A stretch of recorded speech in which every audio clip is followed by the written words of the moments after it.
you are trying to give constructive criticism that could be viewed as a conflict to someone, what are tips that you've seen work in terms of being able to create conflict, but it's really productive conflict? Is there something that's obvious?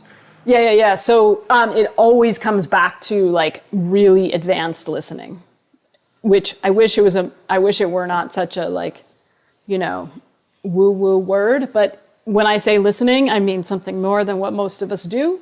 So it's like you have to start with asking different questions of the other person or side and really listening to their answers and then proving with your words, not with your gestures, but with your words that you heard them and you're trying to understand them, right? It's sort of like there's research on motivational interviewing that's really powerful. And in the research by Guy Itchikoff on listening, when people feel heard, amazing things happen. They work harder. They will follow their doctor's orders. They will, even as they disagree, right? So even if there is conflict and not everybody's on the same page, as long as people also feel heard, it can be productive. So it sounds counterintuitive because I think you're asking me, like, what if you have to bring something that could create conflict to someone? How do you keep it good? And I'm saying, listen to them. So it sounds a little bit like order of operations. Like, how do you, but it's sort of like bringing up the subject and asking them what they think and really listening, right?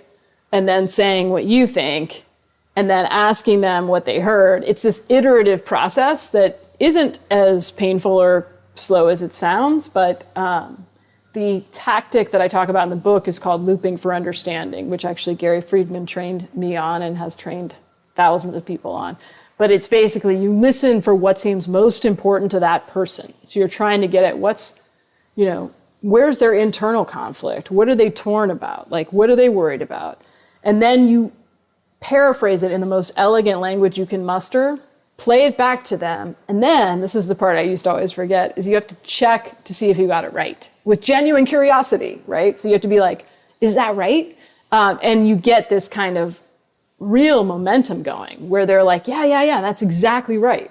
And then they will listen to you, right? So it's like a game of chicken, like who's going to listen first? So I would recommend listening first.